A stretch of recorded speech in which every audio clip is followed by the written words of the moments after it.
I make my feta and avocado salad, and I drape both avocado and feta in red onions, which I am steeping in red wine vinegar.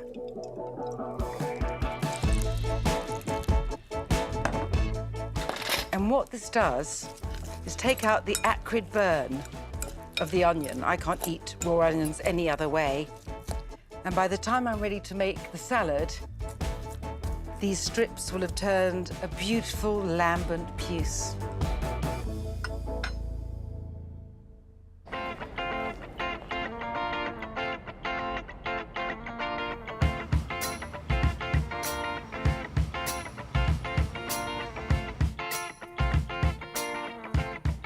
Inspiration for this salad comes from my sister Horatia, who often serves chunks of feta sprinkled with Nigella seeds. Call it family solidarity. My version builds on this, adding avocado. The soft creaminess contrasts beautifully with the saltiness of the cheese. A scattering of pomegranate seeds provides fruity tang. And then those lucent strips of onion, all together so prettily pink and green.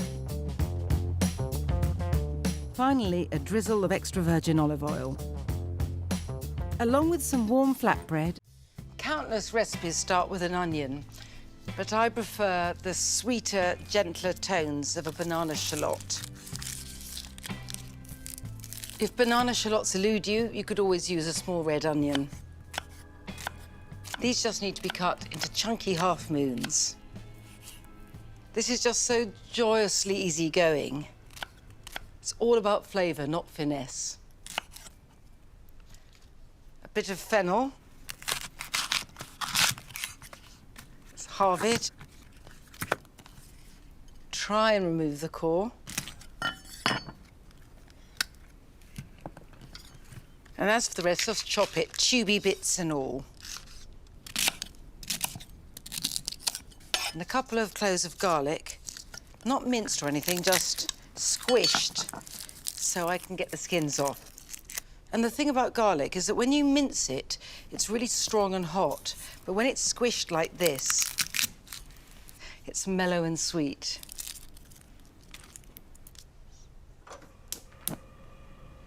I wouldn't normally cook with extra virgin olive oil, but because the temperature is so low throughout, it doesn't lose its fabulous flavour.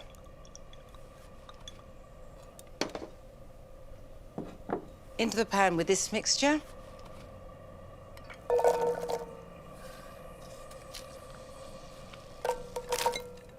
Oh, I love those colours. And here is the joy of this. The squid goes in just as it is, not chopped.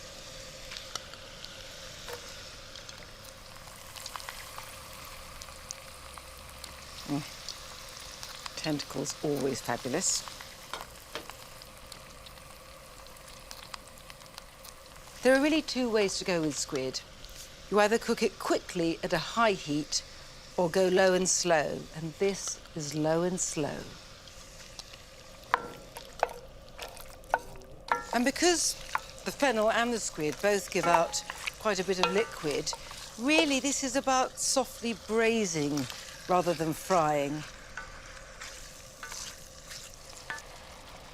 So you can see now that the tentacles are beginning to curl and have turned a wonderfully rosy terracotta at the edges, and the body of the squid has lost its translucency. So, on with the dance. Some Orzo pasta, and a can of tomatoes, a good squirt of tomato puree, just to boost the tomatoiness. And whenever I use canned tomatoes, I always swill out the tin with water, get every last drop. And in it goes. Little souvenir from a holiday, a splosh of Orzo. Don't be alarmed by this or by the fennel. Even those who profess aniseed antagonism love this. If you don't have Orzo, you could use vermouth. I'd be happy with red or white. It's important not to season at this stage, not least because any salt added now would toughen the squid.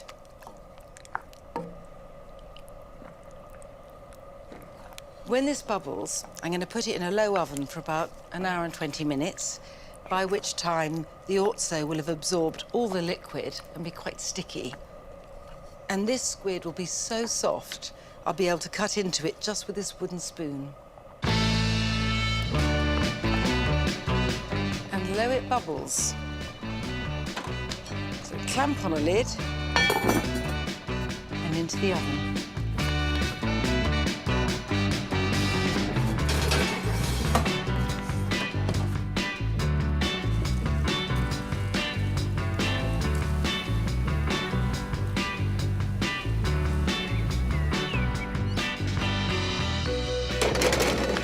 Moment of truth. That's everything I wanted to see. Now it needs some water.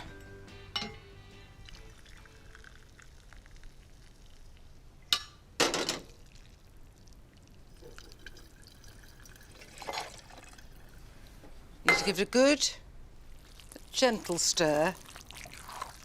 And the important thing is to get all the sticky bits from the bottom. There's so much flavour in those bits. According to Terry Pratchett, burnt sticky bits were a food group. And since I didn't season before, it's time to go hardcore now, but let's taste. Needs quite a bit of salt.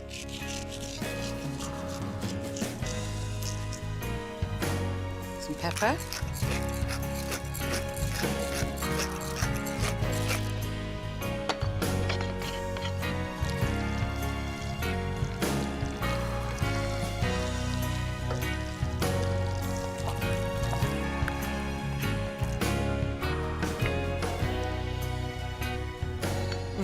Perfect. I have to stop myself from eating it all now. Got a forest of dill. Can have some more on the table when we eat, but for now, I'll stir this in and put it back in the oven just for 10 minutes with the lid off.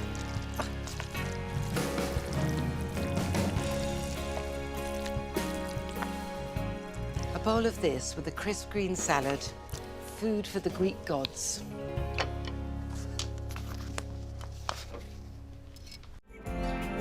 Now, a rice bowl is generally a bowl of rice that is topped with an array of vegetable ingredients.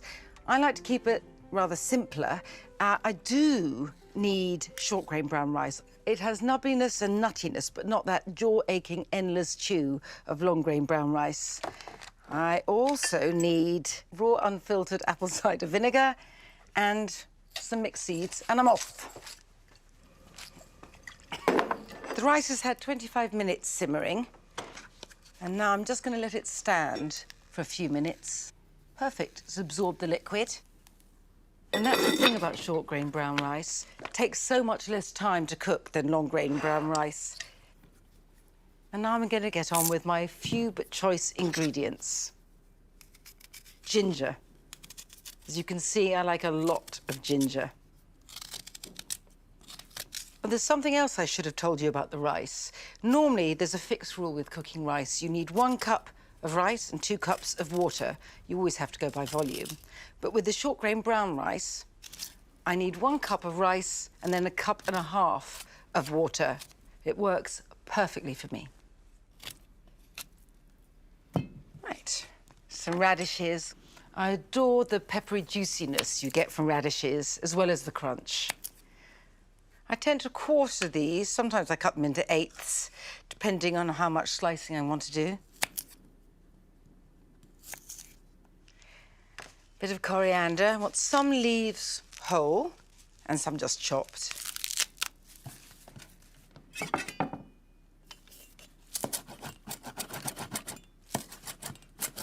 I make this when I have a girlfriend coming over or if I have a wonderful quiet time to myself. Makes me feel very zen.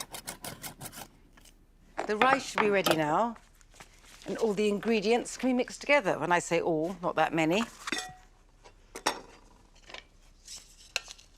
Just scrape it out of my little pink pixie pan. I'm not normally much of a vinegar person, but I find that raw apple cider vinegar has a fresh sourness, really sprightly. Just need a bit. Obviously, it's to taste. Bit of saltiness from soy.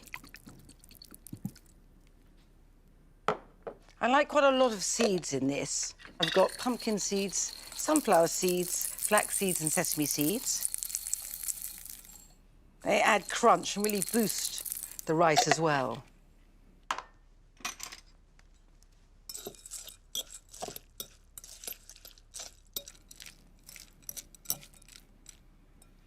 And I want to tumble in my exuberantly coloured radishes and some of the chopped coriander.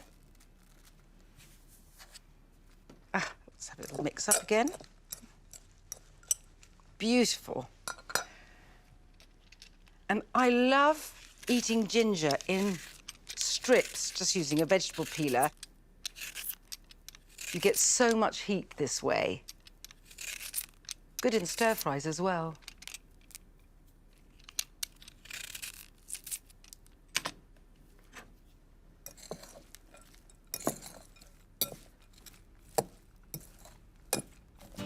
And on top of my bowl of deeply flavoured nubbliness, I like the smooth, cool jade clay of an avocado.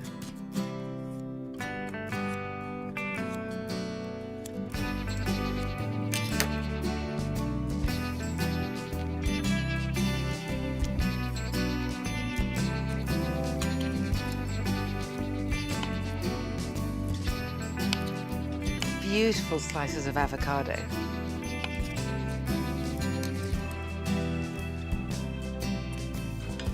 I'd only ever come across these rice bowls in California, but now they seem everywhere here, and I can see why.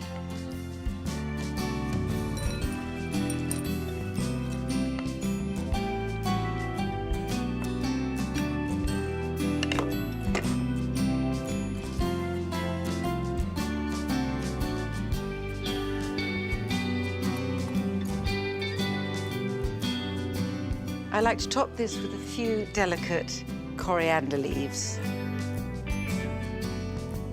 It's both calming and uplifting just to look at, as well as to eat. And I shall try not to rupture this mood of serenity by shoveling this down too rambunctiously, but it's hard not to.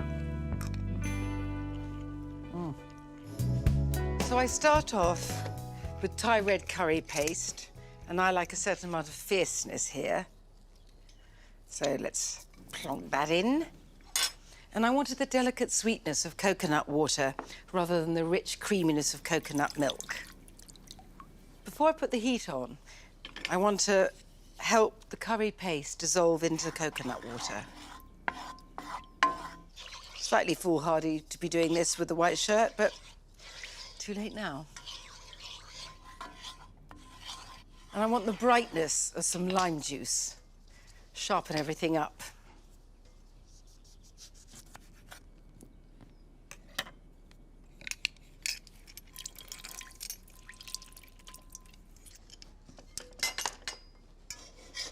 It's all so reassuringly simple.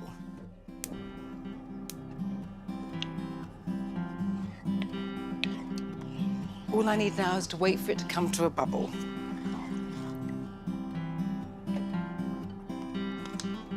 Right, bubbling. I've soaked the clams in cold water and discarded the ones that stayed open.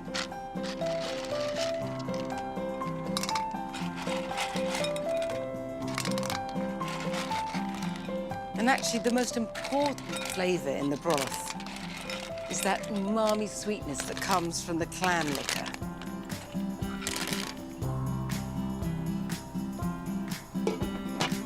These take hardly any time to cook.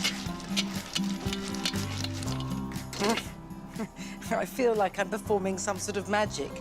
But in a way, there is magic, but it comes from the clams, because as they cook, they open, and their liquor seeps into the broth.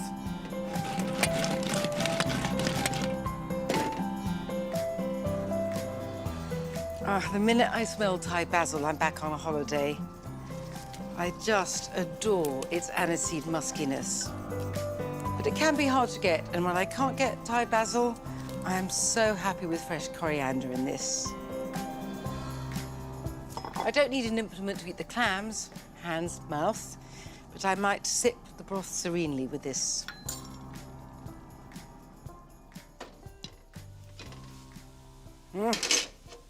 That's what I wanted to see.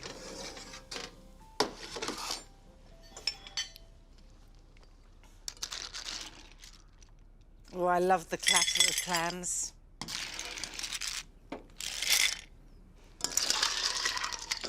Oh, just picking through because any that stay closed get discarded.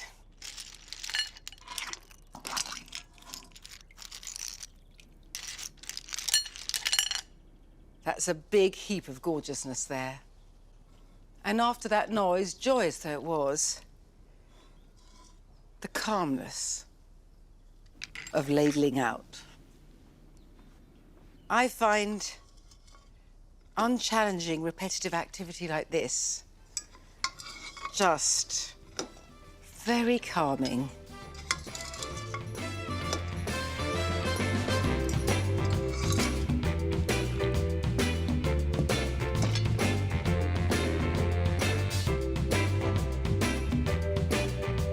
When I do get hold of Thai basil, I am profligate with it. That's how life should be lived, greedily and gratefully. Oh, I have to have a bit now.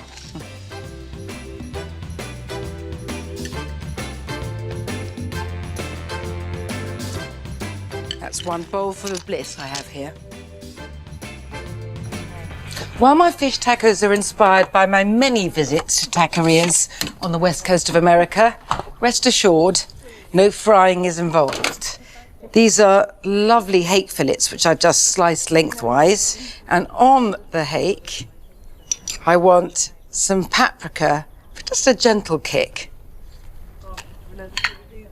And the fragrant earthiness of cumin. Of salt. What kind of feed make milk? It's like a cockatoo. Sprinkle this over.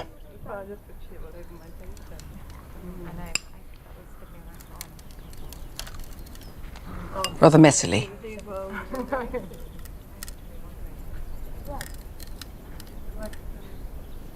I'm roasting the fish, so I need a bit of olive oil.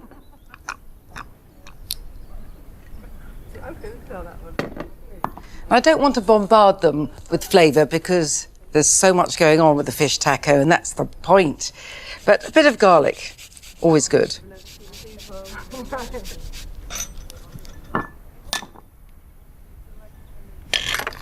And now, wonderful anointing. I roast the fish at a very high temperature for a very short time, so the garlic doesn't burn. Right, into the oven.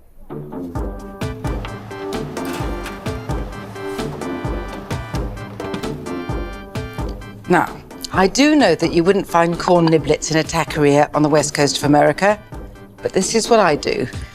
A can of corn niblets, a bit of salt, chopped red chili, and some chopped coriander, or cilantro, as they say over there.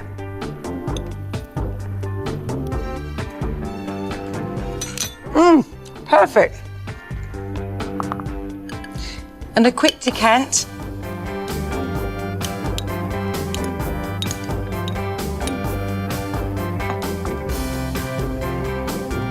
Along with the corn, I like to have some mayo spiked with chili sauce on the side, as well as a tangle of red onions that I've steeped in lime juice.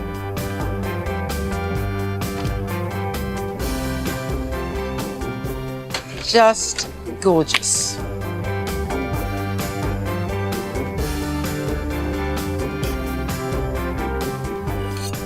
have to concentrate so I don't drop them.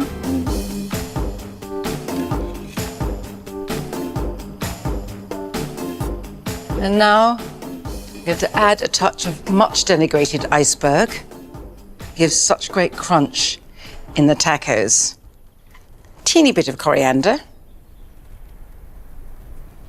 I'll just grab my tortillas and it's taco time.